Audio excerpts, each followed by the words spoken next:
The pond was the only green thing left in the valley. That was the thought that struck her, standing at its edge in the scorched stillness of an August morning that felt less like summer and less like any season she had a name for, and more like the inside of a kiln. The grass behind her had gone the color of old bone. The creek bed to the south had cracked into a mosaic of pale curling tiles, each piece lifting at its edges as though the earth itself was trying to peel away and leave. Even the sage, which she had always believed could endure anything, had taken on a papery, defeated look. But in front of her, 3 acres of it, ringed with cattails that were still impossibly upright and green, the pond lay quiet and full. She could hear the neighbors on the road behind her. She did not turn right away. She let herself look a moment longer at the water, at the slow, purposeful wake of a beaver cutting a line toward the far dam, at the fringe of corn growing thick at the pond's boggy margin, each stalk standing as though it had not received the same news as everything else in the valley. Then she turned. There were 8 of them, men and women both, gathered in the dusty road with the hollow, scorched look of people who had spent weeks watching the sky for clouds and found none. She recognized the way they were holding themselves, that particular stillness that was not patience, but something that had run past patience into a place with no name. Some of them had laughed at this pond 4 months ago. She remembered that too. She kept her voice even, not unkind, but clear. "I know where the water is." That was all she said. She watched it land. It had begun in April, in the particular way that difficult things often begin, with laughter. Mud season came to the Sweetwater Valley that spring with a generosity that made up for nothing and promised nothing, the way mud season always did. The creek was running high, the roads were soft, and sometime in the 3rd week of April, the word traveled from homestead to homestead, the way words do in a place where there is not yet enough to fill the hours, that the old man on the western claim, the quiet widower with the bottomland field that everyone privately coveted, had gone and let a colony of beavers take it. 24 beavers. Someone had counted. The laughter traveled nearly as fast as the word had. She heard it at the trading post. She heard it across a fence line. She heard a woman say, "Well, that explains the man," in a tone that was meant to be funny and was, a little, and also was not. She had not laughed. She had listened to the description of the flooded field, the ruined bottomland, the dam across Cutter Creek, and she had felt something else entirely. She had felt curious. She rode over the following morning. She told herself it was practical curiosity. She was new to this valley, new to the particular way water moved through it, and a woman who had filed her own land claim alone at the age of 24 could not afford to be ignorant of anything that happened to the water. That was what she told herself. What it also was, underneath that sensible explanation, was the simple pull of something she had not expected to feel in a place full of hard work and harder weather. Wonder. The morning was cool and pale, the kind of April morning that cannot quite decide between winter and spring, and so offers both at once. Frost still silvering the low grass, but the sun already warm enough to make the frost apologetic. She tied her horse at the fence post, where Arden Flint's lower field began, or where it had begun before. She stood at the fence line and looked. It was not a ruin. That was the first thing she understood, and the understanding arrived with a small, quiet shock that she would remember for a long time after. It was a pond. A real, deliberate, gleaming pond, roughly 3 acres of it, cradled in the bottomland like something the valley had always meant to have, and had only just now gotten around to arranging. The water was still in the early morning, or nearly still. There was a faint dimpling near the center where something moved below the surface, and at the far margin, close to the dam itself, she could see the low, packed architecture of a lodge, built with the same unhurried competence that she imagined went into everything the creatures made.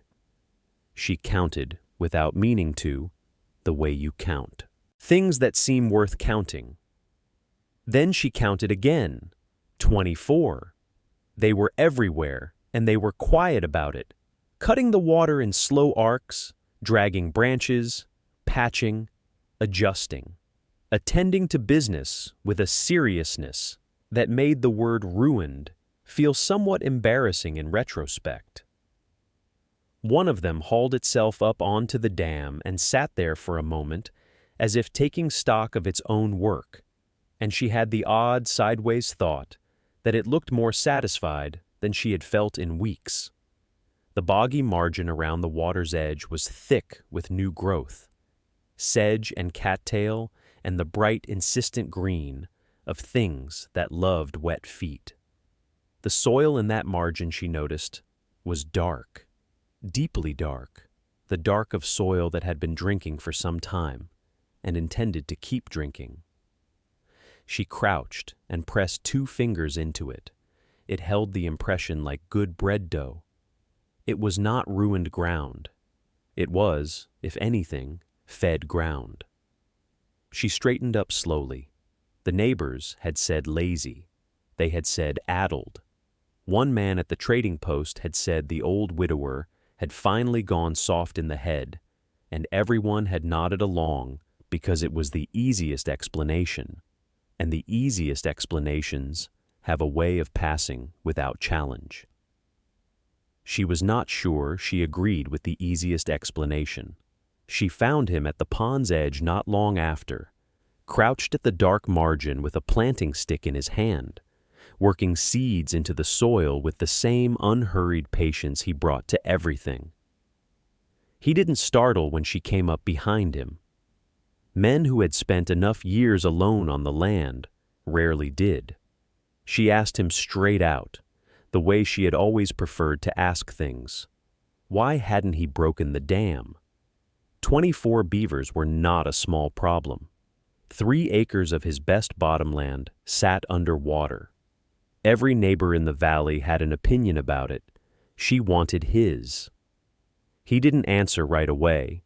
He pressed another seed into the dark earth, tamped it gently with his thumb, and then he sat back on his heels and looked at the pond the way a man looks at something he has thought about for a long time. Water that stays, he said, is worth more than water that runs away. She turned the words over in her mind the way you turn a stone to find its better side. He stood then, slow at the knees the way old men do, and he walked her along the margin, the soft, yielding border between the open water and the harder ground beyond it. She could see where he had been planting. The rows were modest and carefully spaced, curving gently with the natural contour of the boggy ground rather than fighting it. Corn. He had planted his corn not in the flooded field, which was gone to water and cattail and the beavers' own purposes, but around it, in the dark margin soil where the moisture wicked upward and held. She crouched and pressed her hand flat to the earth between 2 rows. It was damp, not muddy, not the surface wet of a morning after rain, but damp in the deep, settled way of soil that has been absorbing water slowly for weeks and storing it below where the sun could reach it. She dug 2 fingers in, then 3, pressing down as far as her hand would go, and the ground stayed dark and cool and yielding all the way down.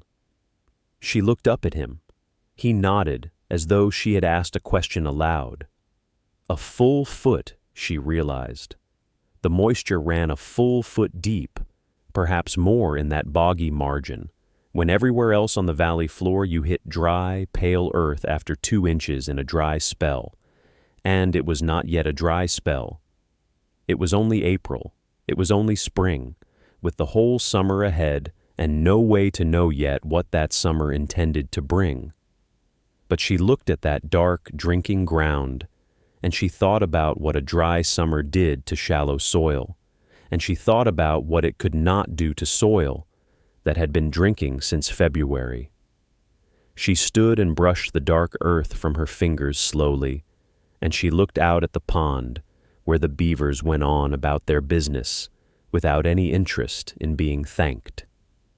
She walked home the long way, along the ridge where you could see both claims laid out below, his running down to the creek bottom with its strange silver gleam where the pond sat quiet in the afternoon light, and hers just east, rising gentle on its shelf of higher ground.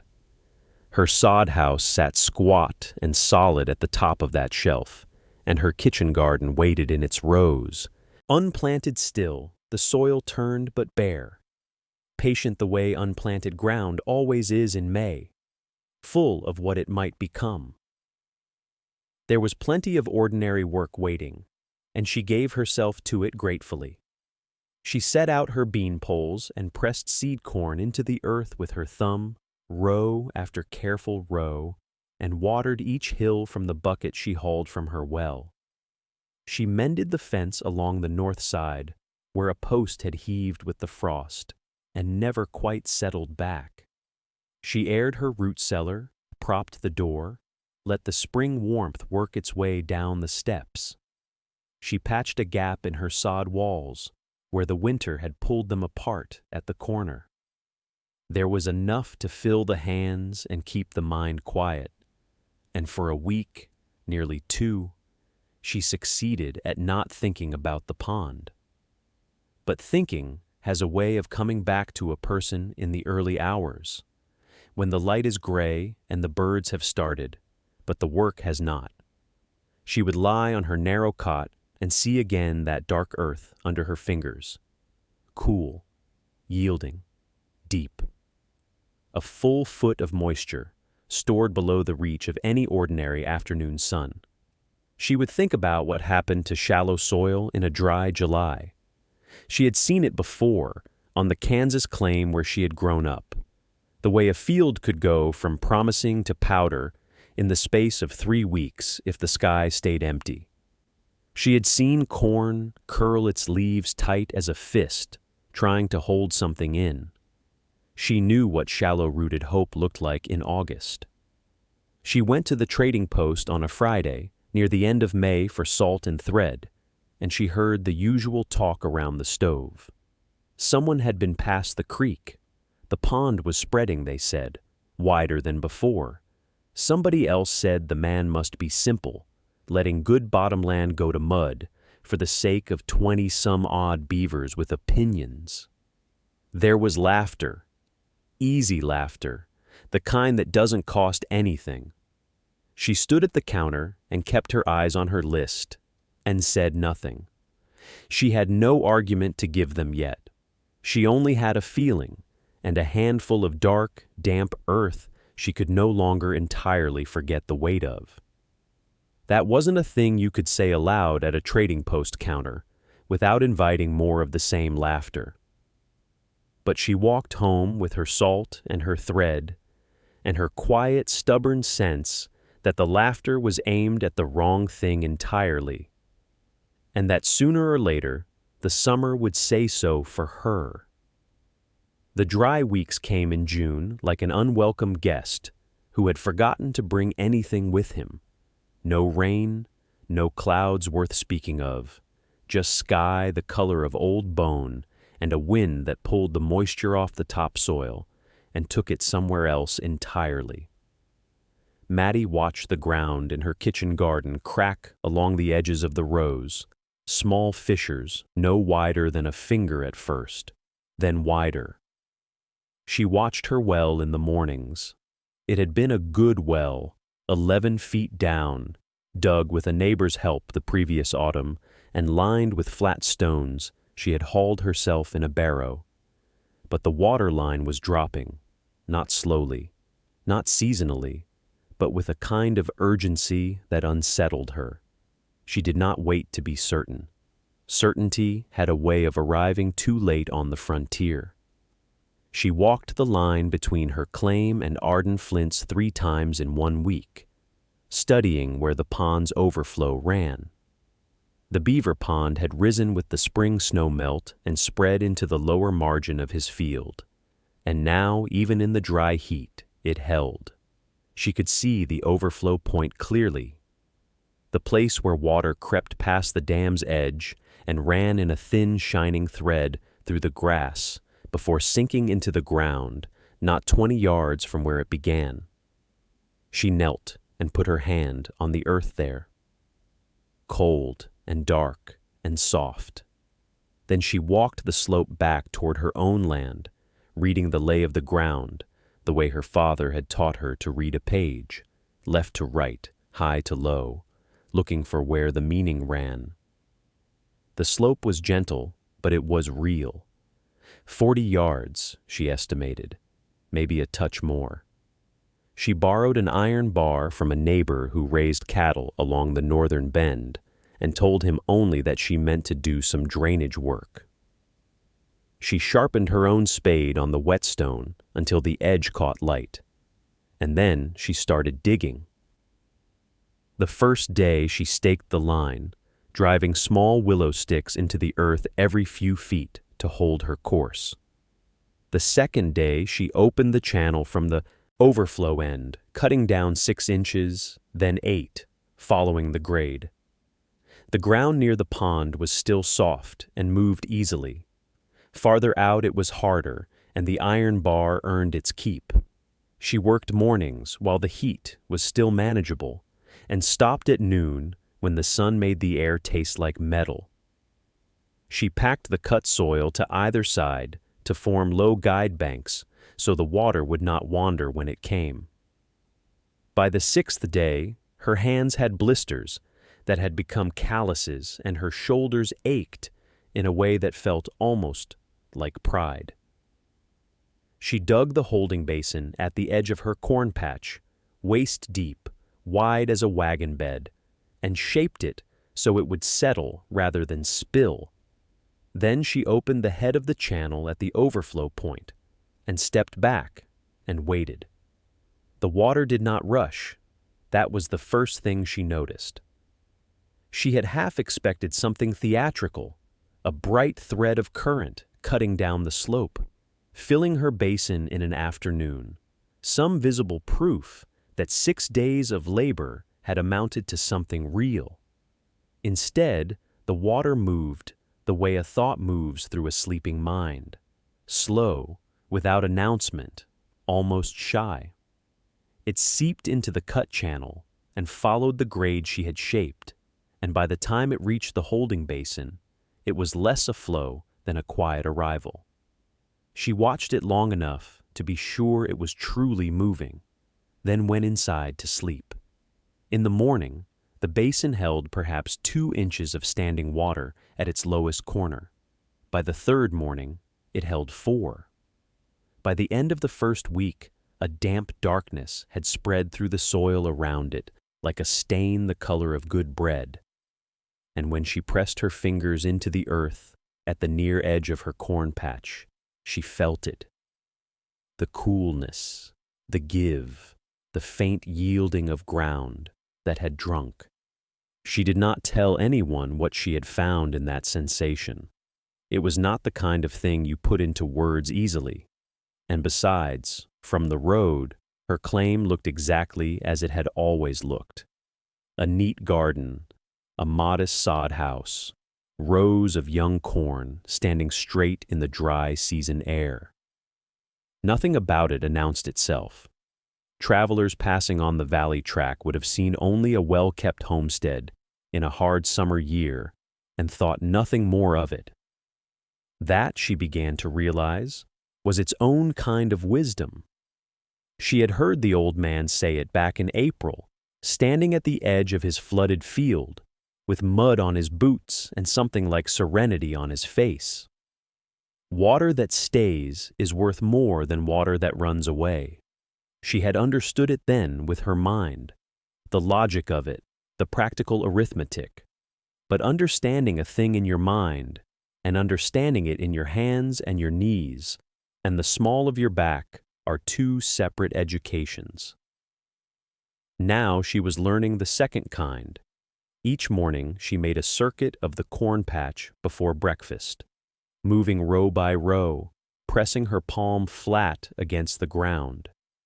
She tracked the dampness the way a careful person tracks the weather, not with instruments, but with attention, with habit, with the patience of someone who knows that slow things require slow watching. 2 inches of moisture holding, then 3. Then, on a morning in mid-July, when the sky above the valley was the color of an old tin cup and the air smelled of nothing, not even dust, she pressed her hand into the earth between 2 cornstalks and felt dampness holding 4 inches deep. She sat back on her heels and looked down the row. The corn was not flourishing, not yet, but it was holding. And holding, she was beginning to understand, was everything. She could hear, faintly, her well beginning to change. She could hear it the way you hear a clock that has always ticked, not until it begins to slow. The pull of the rope came up a little lighter each morning. The bucket, when it broke the surface, sat lower in the water. She began measuring by the stain on the rope's hemp, where the water line had been, where it was now, and the distance between those 2 marks grew through the 3rd week of July, like something quietly terrible being counted. The creek was the first sign visible to everyone. Cutter Creek, which had run bright and purposeful all spring, narrowed in the heat until it was less a creek than a suggestion, a thread of brown water picking its way between stones that had not seen open air since snowmelt. Above the Beaver Dam, it slowed to something that barely moved. She watched it one afternoon from the low ridge behind her corn patch, and the word that came to her was spent, like a woman who had given everything she had and simply stopped. The neighbors felt it next. Word moved the way it always moved in the valley, carried by whoever was going somewhere and passed to whoever was standing still. A family to the north reported their well had dropped 2 feet in a week. Then another, farther east, said the same. The corn in the eastern plots had begun to yellow at the tips, that particular anxious yellow of a plant, trying to decide whether to keep fighting. Then curling. The curling was the harder thing to see. A corn leaf curled inward was a plant, folding its own hands around what little it had left. She walked her rows every morning still, and the green there stopped her each time. Not the lush, confident green of a well-watered field, she was not fooling herself, but a holding green, a determined one. The basin she had dug at the field's edge sat with a quiet inch of overflow at its bottom, fed by the slow seep from the channel, and from the basin the ground beneath her corn patch drank the way a tired animal drinks, steadily and without hurry. One evening she walked the line between her claim and Arden's and looked west toward the pond. The light was going orange and thin, and the surface of the pond caught it and held it the way water does, like it had been waiting all day for something beautiful to reflect. Around the pond's boggy margin, his corn stood in the low ground, thick-stalked, green-leaved, unhurried. She looked back at the valley, at the yellowing fields, at the gray chalked earth between the homesteads where the grass had given up entirely, at the sky, which had not so much as pretended to cloud over in 3 weeks. And something settled in her chest, not quite fear, not quite certainty. Something between the two. The kind of feeling that arrives when you suddenly understand that a situation has stopped being ordinary and has become very quietly serious. Arden's Pond was the only ground in the valley still holding enough water underground to keep a crop alive. She needed to think carefully about what came next. The first family to lose their kitchen garden was the one nearest the eastern ridge, a mother and her 3 half-grown children, who had planted carefully in May and watered faithfully all through June until the hauling became too hard and the barrel too light. By the first week of August, their beans were black at the stem, their squash leaves curled to paper. The mother pulled what she could and put it up, but there was not much to put.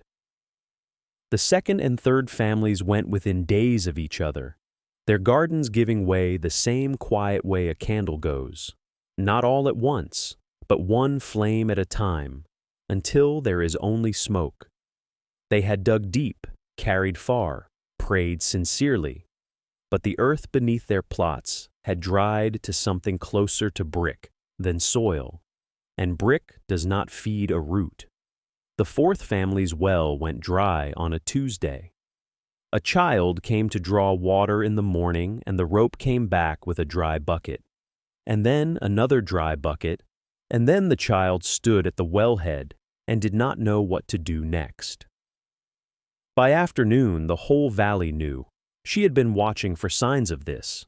When she heard about the well, she saddled her horse without deliberate thought. The way you do when your body has already made a decision your mind is still catching up to. She rode west along the ridgeline and came down toward his claim, as the morning light was still low and honest.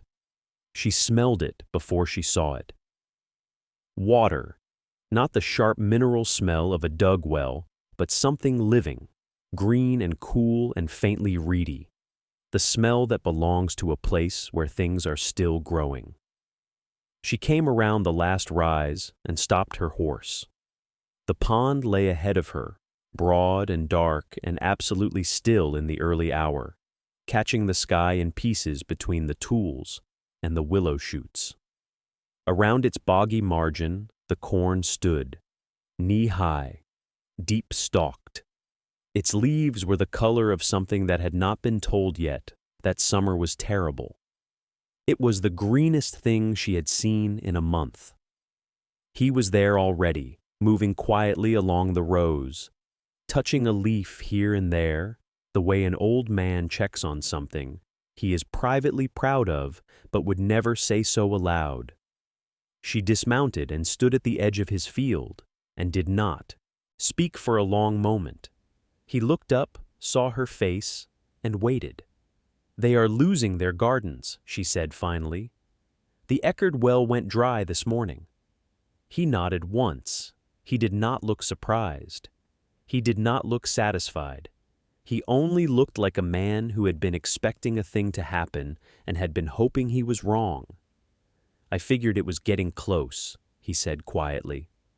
She looked again at his corn, green and patient and completely, almost cruelly, alive, and then back at the burned valley behind her. She knew what the neighbors would see when they finally came. She rode back to them in the flat heat of mid-morning, the valley shimmering ahead of her like a pan left too long over a fire. They had gathered near the Eckerd place, a loose cluster of bonnets and suspenders and worried hands. The way people gather when a well goes dry, as though proximity to one another might somehow make the arithmetic come out different. She did not ease into it. There was no time left for easing. She told them about the pond, not the way she might have told it in April, with wonder and careful qualification. She told it the way you tell a thing when people need to understand it before they can afford not to. She told them that the beaver dam had not merely made a pond on the surface. She told them what water does when it is held still long enough, how it sinks, how it saturates, how it pushes down through soil and clay and settles into the ground itself the way a long rain settles into a wool coat, slowly, completely, until the coat holds warmth on its own long after the rain has gone. She told them that the old man's corn was green this morning, knee-high, full-stalked, She told them the Cutter Creek field looked like a painting of a field from before any of this began. There was a murmur and then a silence, and the silence was the particular kind that has weight to it, the kind you can feel pressing gently against your ears. One of the men said it couldn't be, that a flooded field was a ruined field, that water standing in dirt made muck, not crops. She let him finish. Then she said, "Go look." Nobody moved right away. They looked at each other the way people do when they are afraid that the person who told them an uncomfortable thing might be right. The small, cautious glances, the checking of other faces for permission to believe or disbelieve. She watched them doing it. She had done the same herself 4 months ago, standing at the edge of that same pond in the April mud, trying to decide whether a flooded field was ruin or something else entirely. Then one of the women said quietly that she had seen the pond herself back in June and thought it looked different from what she expected ruination to look like. That was enough. Small as it was enough. The arithmetic had begun. She could see it moving through them. The slow, uncomfortable calculation of what it meant if the water had been there all along, held in the ground beneath a field that everyone had written off as lost, while every other claim in the valley was drinking itself dry. Their faces were not angry yet. They were not grateful yet either. They were the faces of people arriving, very slowly, at a number they had not wanted to reach. She did not let the arithmetic finish before she put it to use. While their faces were still working through that slow, uncomfortable calculation, she was already asking who among them had a good spade and whose back was sound enough for a morning's digging. Not as a challenge, as a plain question, the way you might ask, who had brought the salt? 2 men looked at each other. One nodded. A woman said her eldest boy was strong and had been sitting idle for a week, going half mad with nothing useful to do. Another said she had 2 short-handled shovels and a mattock and would be glad to see them earn their keep. That was how it started, not with a speech, not with a declaration, but with the simple, practical business of matching tools to hands. By the following morning, there were 11 of them gathered at the pond's edge in the early gray light, before the heat had climbed high enough to make the work punishing. The overflow point she had found in June, where the pond's excess crept quietly through a low notch in the bank, was already the beginning of something. Her own channel ran from it, 40 yards down to the holding basin at the edge of her corn. What they needed now was more of the same logic, applied more generously.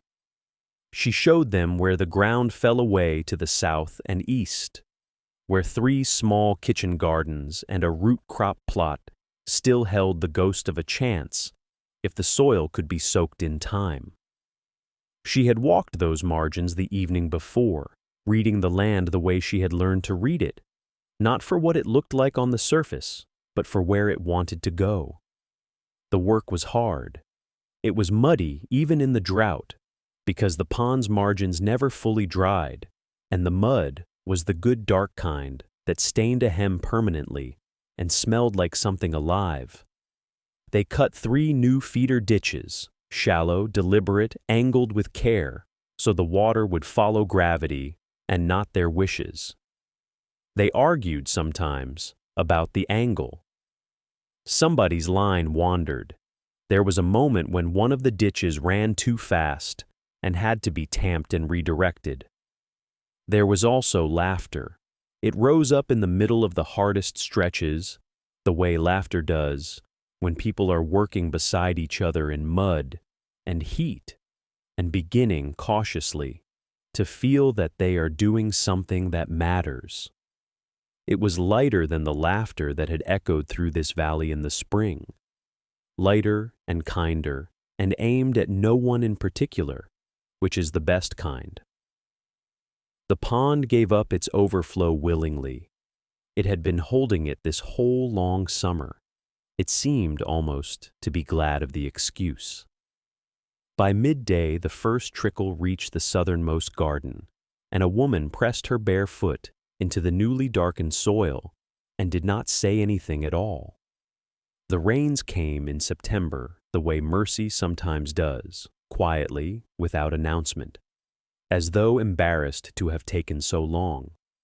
The first drops fell on a Tuesday morning, thin and tentative, and the valley received them the way a person receives an apology they weren't sure was coming, with a stillness that could have been relief, or could have been something more complicated.